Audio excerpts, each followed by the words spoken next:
life is God's gift to you. What you do with it is your gift back to God. Well, in a world where challenges are plentiful, it's easy for us to feel discouraged. Yet with enough guidance and support, most people can achieve more in life than they ever dreamed possible. Well, beyond your fears is everything you ever dreamed of. Well, the DrStem Show will give the voiceless a voice and the hopeless hope. And now, here she is, DrStem. Hello, real quick, before we get into the show, I wanted to invite you to a free 7-day manifesting challenge. Here's the thing. I believe that we all are capable and able to achieve our dreams and desires at any time, but we have to know how to be receptive, how to manifest and receive that which we are asking for. So for 7 days, I'll be sending you an audio or video for you to watch and then do the things that I say in that video. And then after 7 days, I can't wait. I'm so excited to hear what comes up for you, what you'll be able to achieve. So visit our website, www.drstemmy.com and www.drstemspeaks.com. Now, let's get into the show.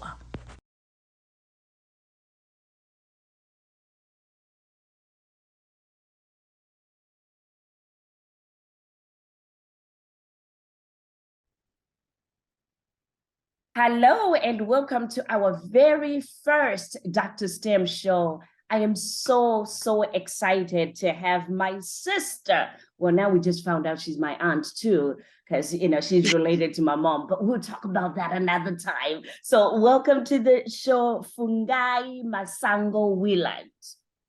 Oh, thank you so much, DrStem.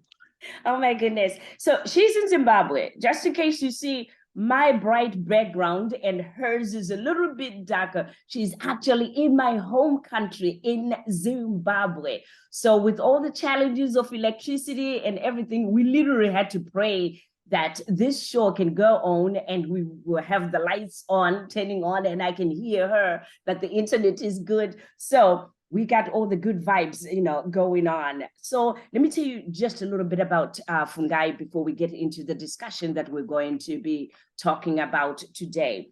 As I said, her name is Fungai Masango-Willard, and she is in Zimbabwe.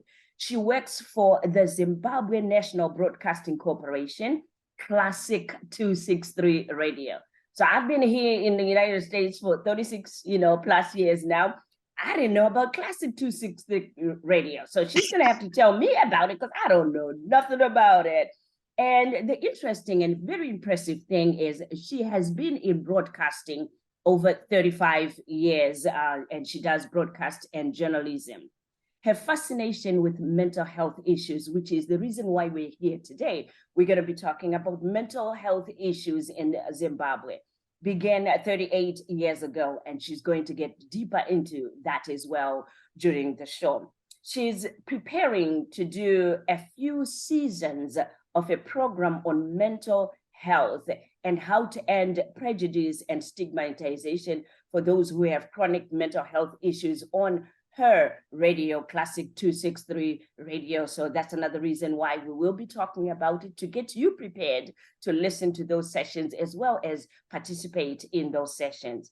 She would very much like to connect with resource professionals, that is psychiatrists, psychologists, people living with mental illness, mental health issues, those counselors that work with mental health, religious leaders, and anybody who has an interest in making sure that we give the information and resources that are required to help people with mental health issues in Zimbabwe. So with that, I don't want to get into too much background. I want to make sure that we have a conversation with Fungai. So we're going to start with this Classic 263 Radio. When did it start? Classic 263 Radio started off as Radio 1. It's the Radio 1 that you know of and love. It's just evolved. It became Radio 1. Then it became Spot FM. Then another incarnation, it became SFM. Then after that, finally and ultimately, Classic 263. radio. I love it. I love it. Love it. Love it. So how long have you been with Classic 263 Radio? On and off for most of my career. So I would say on and off for about 26 years or so. Oh, wow. 26 years. So today we're here to talk about mental health issues, especially in Zimbabwe, where I'm from and where you are right now. Why is there such a big interest in you getting involved in starting a series now that you're going to start on Classic, 263 Radio? Why that interest in mental health?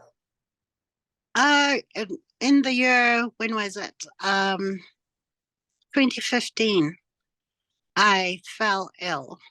And I had an episode, a manic episode at work, and it was live on it. So you can imagine.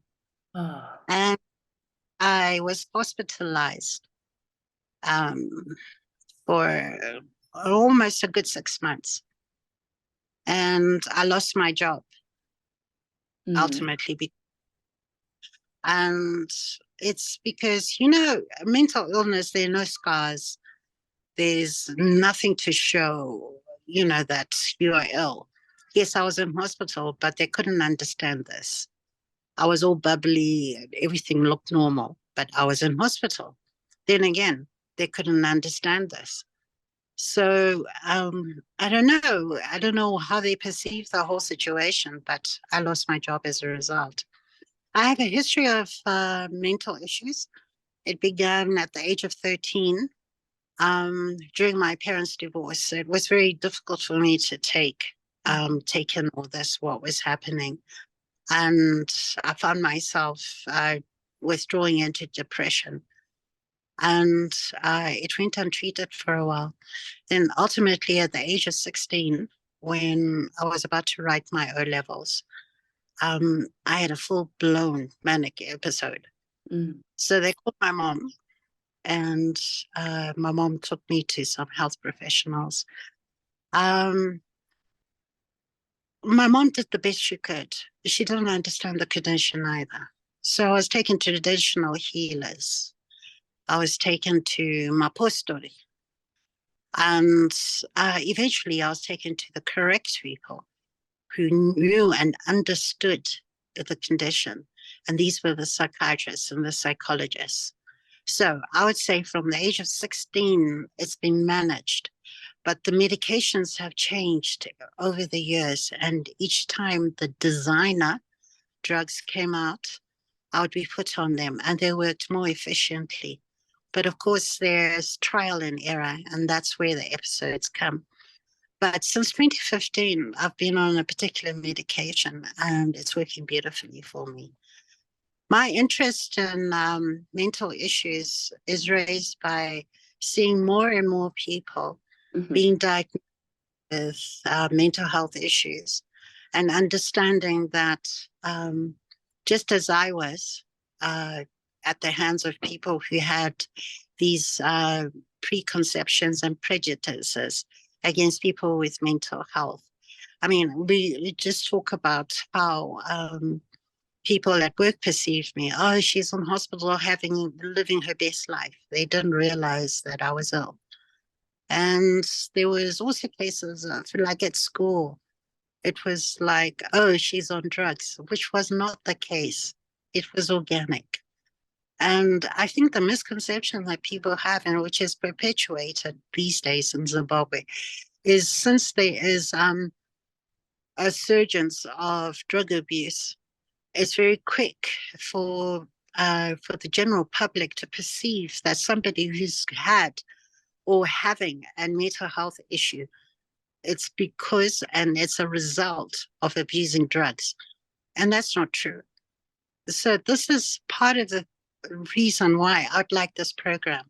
And I'd also like to empower people with mental health issues and tell them it's okay. You can live a full life, a full productive life. Yeah. You can pick yourself up after an episode. You do not have to have self-prejudice. You don't have to stigmatize yourself Because a lot of the time, and I will speak from experience, a lot of the time you become insular. You don't want to be seen in public anymore, particularly where you've had your episode. You don't want people staring at you and whispering at the back of behind you, you know, that, oh, that one, crazy, that kind of thing. Yeah. Yeah.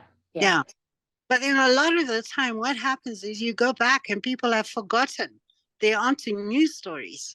But because of self-stigmatization, you imagine they're still talking about your story. So these are the things I'd like to discuss. So, and thank you for sharing that. One of the things that I wanted to clarify for those people that don't know what an episode is, or a manic phase is, when you were experiencing those manic phases and manic episodes, can you describe what happened, what you saw, what you felt, or what other people described that you were doing or saying? Well, I don't know why people don't tell me what I do, but I can tell you what I do remember. What I remember was that particular day on air, I had no filter. I just said what I felt. And apparently there was the head of state saying something. Who was Mugabe at the time? Yeah. And we know that he was going on in his years. And I literally just said very loudly, I wish this guy would retire. And you just don't do that. Yeah. So everyone was really concerned for me. And that's one episode that I do remember. Then the other thing was at school. No, I also at work. There was a period before Radio 1 where I was working for Radio 3, which is now Power FM. That was right at the beginning of my career. What happened there was we had this other radio announcer, and I'm sure you know him well, Fungai Masango. That's my brother. Yeah. And also there's Fungai Malianga. They were also playing by Fungai Malianga. Okay. And Fungai in the studio with me, and there was this other presenter called Simon Parkinson. Okay. And that's something mentioning a fungi. So I just quickly assumed he was talking about me. And I said, you don't talk to me like that. And I went off the rails. Yeah, live on radio for the whole nation to hear. Oh. Yeah. And there are times also, I'd laugh when there was nothing funny, nothing to laugh about. And yet the next moment, maybe seconds later, I'd be in tears. It's just a roller coaster of emotions. So that's what I'd call a manic phase. Plus also, you tend to not sleep, this rush of creativity, and you cannot sleep. I'm an artist too. I paint and I draw. Okay. And once I started painting, I cannot leave it alone until it's finished. And, that can be really taxing. Yeah. And then to start another work straight after, that means you can go a whole week without sleeping. And this was what was happening. So that was the manic part of it. Then you have those, the lows. The lows are really bad. That's when you're tearful.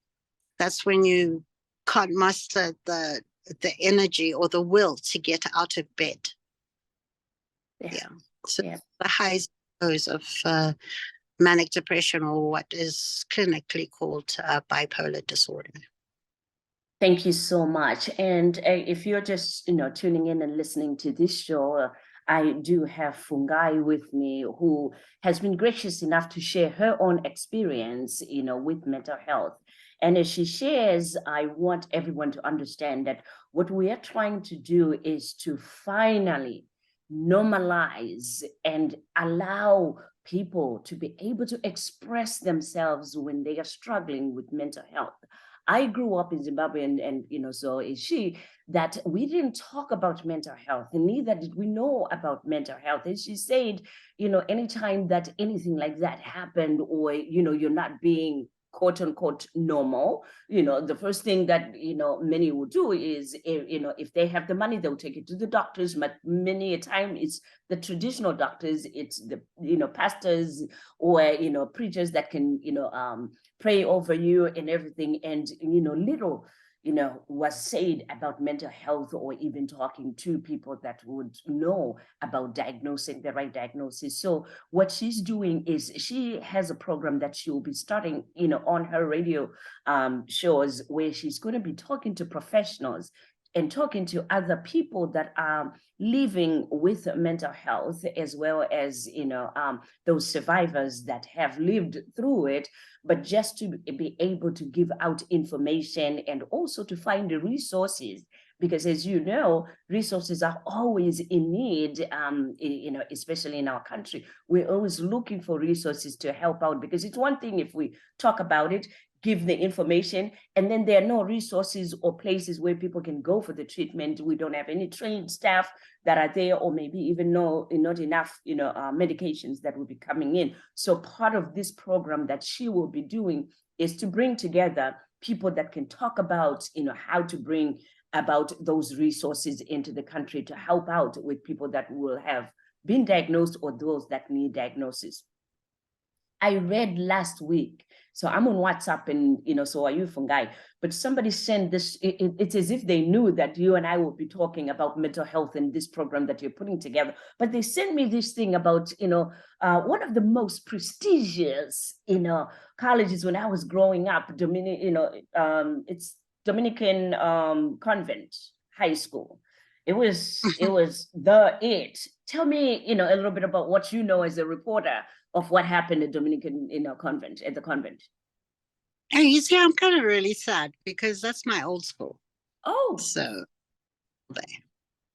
yeah, so it's really sad, and like I said, it makes it really doubly difficult for people who have natural, organic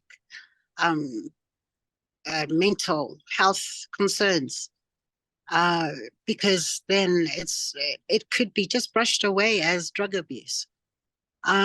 Yes, it's true. If you abuse drugs, it opens the doorway to a whole can of worms. But like the reports say, these prefects of the school went on a camp somewhere in Troutbeck, which is one of the holiday resorts. And it was a leadership camp. And they were found to be in possession of certain drugs in their bags, in their handbags. And some of them were using them, others were supplying. And there were 8 girls who have since been expelled.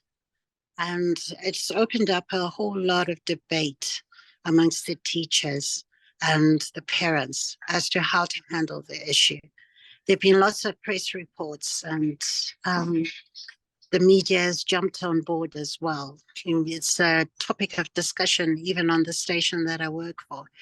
And my heart bleeds for this, really, on account of, it just perpetuates the stigma as well, because it's, people like me, it will be like, oh, she must have abused drugs, otherwise why is she the way she is? And which is the furthest thing from the truth. Yeah. I think what I'd like to do with this program is not discounting the fact that there is mental health issues that arise from abuse of drugs, yeah. But there's also a natural, organic presentation of mental health issues that are hereditary, such as in my case. My father had a few issues as well, but they were untreated. Yes. They were undiagnosed. But I was fortunate enough that I was willing to actually go to a psychiatrist, unlike my father, and be diagnosed and go for the treatments, go for hospitalization while they played with the medication to get it right. And not to forget that if you take certain medications, prescription drugs, bipolar disorder or any mental health issue, and it's not prescribed to you, you will present the symptoms of that disorder that those drugs are supposed to be treating. And this is why people feel that mental health issues arise from drug abuse. You're right. And I felt the same way when I saw the report and, the reports coming in as they were forwarded from Zimbabwe. And there are few thoughts that ran across my mind that we do have a systemic problem that is going on with the mental health because of all the changes and everything that has evolved in Zimbabwe. I think, the children and adults, both have been able to, to really mask the pain of mental health and not really even know. I don't know what the percentage is, but there's a high percentage of people walking around like the walking wounded. They have the economy to grapple with. They have cost of living. They have a shortage of accommodation. They have school fees to grapple with, which are increasing, and everything is charged in US dollar. But yet the majority of people are earning the local currency, and the exchange rate is punitive. Those kind of issues, and chasing after the dollar and neglecting your family, and which arises to even more social problems and the neglect of children, and you see them turning to drugs to fill in that. You see divorces happening. You see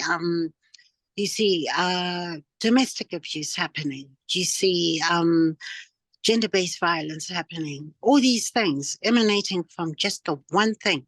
And sometimes they're driven by mental health issues because there's no running away from it.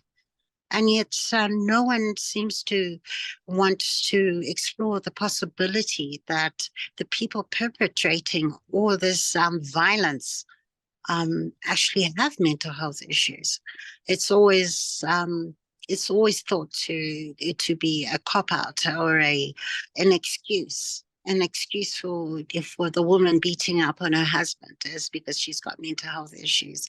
That's her excuse. It's an excuse. It's not because that's the real situation on the ground. People don't accept that so easily. And the murders that have been happening as a result of domestic abuse. There's so many things that feed into particular topic. These are the things I'd like to explore. You have a lot of work to do. That's so true. There is a lot, that needs to be, there's a lot that needs to be talked about. There is. And also I'd like to find out from people in the diaspora, what issues do they grapple with? It's tough to handle 2 or 3 jobs just to be able to send money home, to people who seem to think it comes easy. Yeah. And they spend it very quickly, the feeling of entitlement, that kind of thing. The pressures they put on their families and how they're handling sending money home and also making a living for their families with them there. Outside diaspora. You're right. And with these, students with the Dominican, at the Dominican Convent High School, part of it is it really needs to be an open discussion of really looking at what these kids are going through, because then here's the thing I'm thinking, if you're at the convent and you're coming from a family that is really struggling to even put you there, right? And you decide to sell those drugs so that you can have, money to be able to. Something from experience. They have really high standards as far as academic excellence is concerned.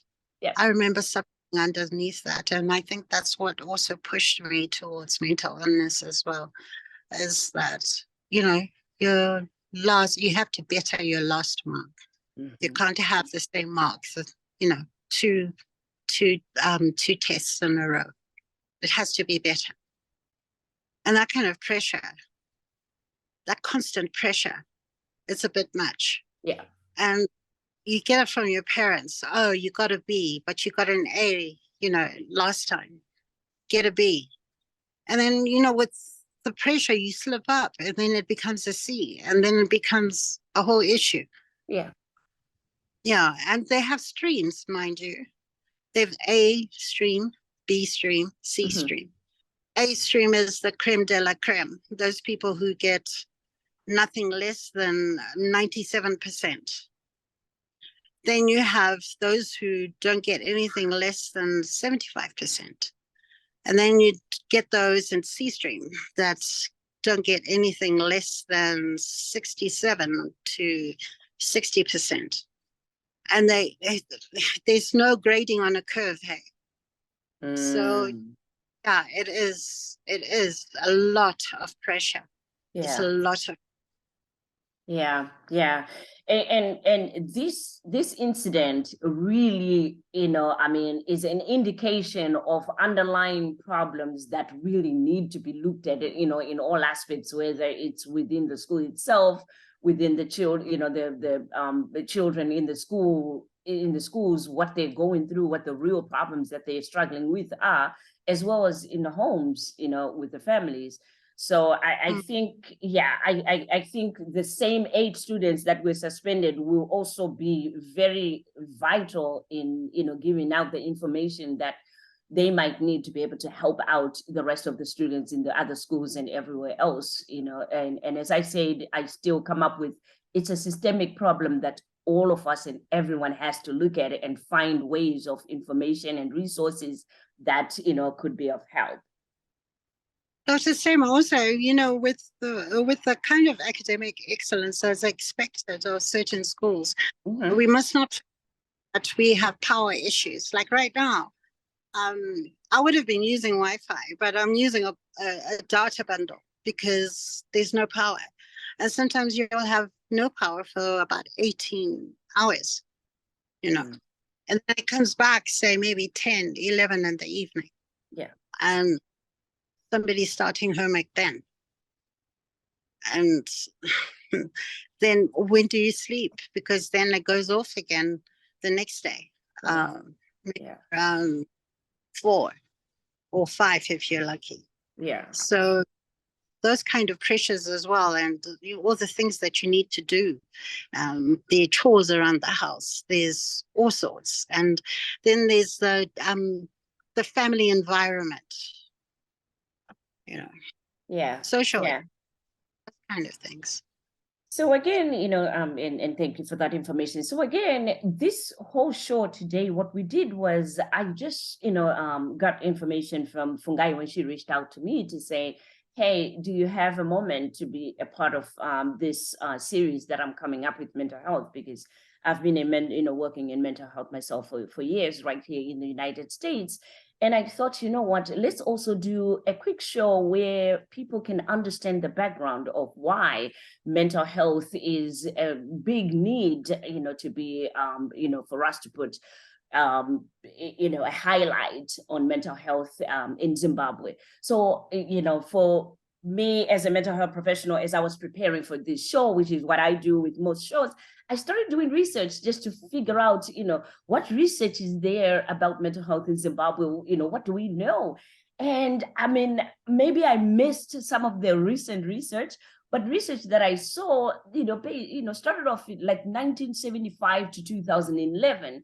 That's the research that is there on mental health. And a lot has happened between 2011 and 2023. I mean, we've had COVID coming in. We've had changes in the government itself, in just resources in Zimbabwe. So there's also a need for those people that are doing their studies, or those people that are NGOs that are in Zimbabwe or intending to come to Zimbabwe. There's a big need for research and finding out recent information of what is really, really going on, and what is, what the people need as far as their mental health needs are. But then everything is connected. with mental health, we also have to get a look at the physical health. We also have to, look at their living and cost of living. So I think there's a big gap in the research, also that is needed to be done. So for you, Fungai, I think one of the things that you also can benefit from is to take those people that have done research. Hopefully they are still around, for you to be able to get in touch with them. And I'll do my research as well to see if I can, reach out to some of them. I think it'll be good to talk to those that also did research and recommendations during those times to see if it's, so to see if there's a follow-up that can be done now, because then they did research then, but then I doubt if everything or, all of their recommendations, were followed, maybe some, but I don't think all of them, because that could be helpful also to use that. Sure. Yeah, I agree. I'd like to also hear from psychiatrists and psychologists within Zimbabwe and also abroad. People who work with Zimbabweans abroad would be of interest to me. And also those living in the diaspora who have had a brush with mental health issues or are being treated for mental health issues. They may speak anonymously. I don't need to see their faces or hear the voices. I just need the information they can provide. I'd also like to understand what help groups are available and how psychiatrists and psychologists do palliative care on that, on those issues. And I'd also like to understand the various definitions of mental health issues. I know there's schizophrenia. I have no idea what that is. I don't understand how it's different from bipolar disorder. I know there's psychosis. That's Greek to me. I don't understand what that is. And unfortunately, I'm so illiterate in all the other forms of mental health. I've just primarily focused on mine. And I feel that for us to have a healthy, detailed discussion, I need to know about the other forms of mental illness and how they present themselves as well. Excellent. So those are some of the things that, myself and, all the other mental health professionals will be able to provide on the radio show when we come in on the radio show. So what she's also saying is, if you are abroad, which we call the diaspora, right? What are you understanding about mental health? How have you been able to embrace or not embrace the term mental health, or also how are you able to access, any treatments for mental health? Excuse me, what has worked for you? Those are the information, that's the information that she'll be looking for if you're willing and open to having those discussions. Like she said, hers is a radio show, so it's not, where you'll be seeing faces like we're doing today. But it's a radio show. You don't have to say your name, and she can just mention that, I'm talking from someone who is based in the United Kingdom who has experienced mental health and would like to share his or her experience, and that can be anonymous, because we know in mental health, one of the things that we really keep to heart is confidentiality. We really don't want, names to be said. We don't want, and before we talked to Fungai, I asked her if she was going to be okay with, telling her story and just sharing with you her story, because she's doing the program, because she is already, also struggling with mental health. Well, maybe not struggling right now, but, coping and dealing with it on in her life. She was willing to open up and say that so that she can let us know why she's so passionate about making sure that we talk about and we also are open to seeking mental health treatment and providing mental health, resources for the country. The other group of people that we want to hear from are those people that, are probably from other countries like we are, that are from African countries. Yes. That have had mental health programs implemented in their own country that is, working in their country. We want to hear from you, because then it is by looking at your programs, hearing how you've done it, that we also will be able to do the same for our people in Zimbabwe. So if you're in the diaspora, or if you are in another country and you can hear this and you say, in my country, let's say in Kenya, this is what we have. And a lot of people have really been helped with this kind of program, and this is how we do it, or this is how our government have been able to do it. We want to hear things like that, because then we now can put together reports and, you know, be able to also give our powers to be in Zimbabwe to be able to consider putting those kind of programs for our people, because the need is very high. And as Fungai said, we are losing a lot of people to murders. And, you know, look at this now, kids are struggling with, you know, drug abuse and also selling the drugs in the schools, which was never heard of. But it also signifies that there are problems that we need to address. There are things that we need to take a look at, as well as our government to take a look at and, you know, address those issues. Anything else you would like to add, Fungai? Yeah, I would also like to talk about the various stigmas that people, you know, what has been so difficult about going back to school or back to work after you've been treated for mental illness, or had time off to be treated for mental illness, and how you have handled those kind of challenges. And also the role that psychologists have played with your recovery. Because what has happened with me quite often is that the psychiatrist will pair me off with a psychologist as well. And the two of them will work on me. Psychiatrist gives me the medication, understands how I'm doing, and also communicates with psychologists, understanding the issues that I'm grappling with, the social issues, the day-to-day issues, and the way I relate to people, that kind of thing.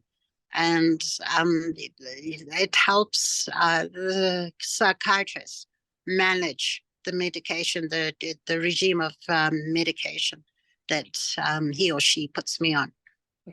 Do you have a timeline on when you're going to start, you know, this series? And also, do you have a title of the series yet?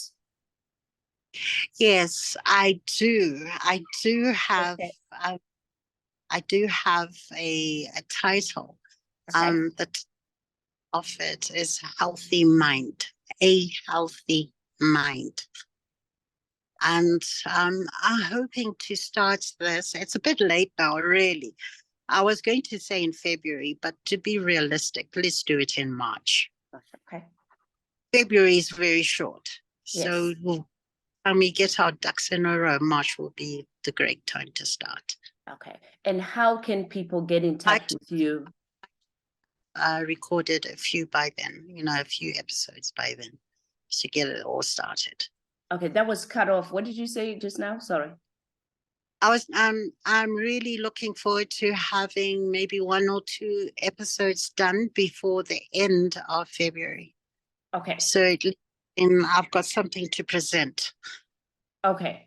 Okay. How can people get in touch with you in order for them to participate?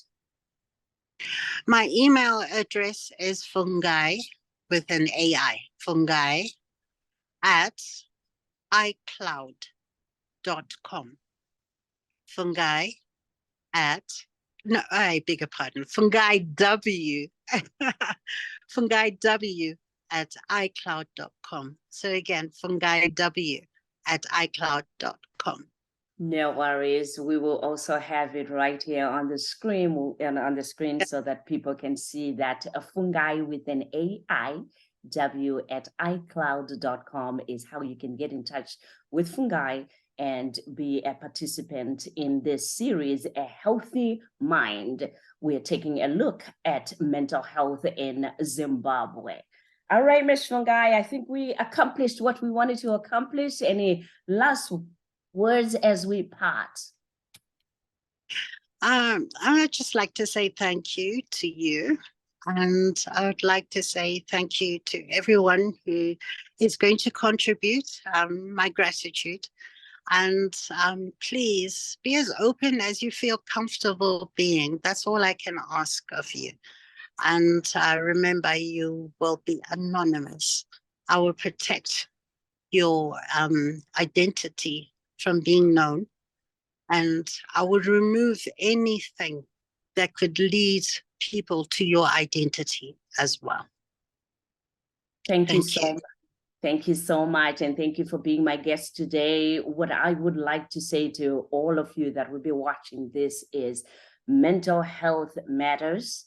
And mental health is something that we need to make a priority. So I thank you for being open to even, watching this and listening to this, and also being a participant, whether you're Zimbabwean or a person from any other country that would be available to help us with more information. We are doing an information show where we're going to be sharing more information about mental health, access to mental health, as well as what to look for and, resources that could be helpful.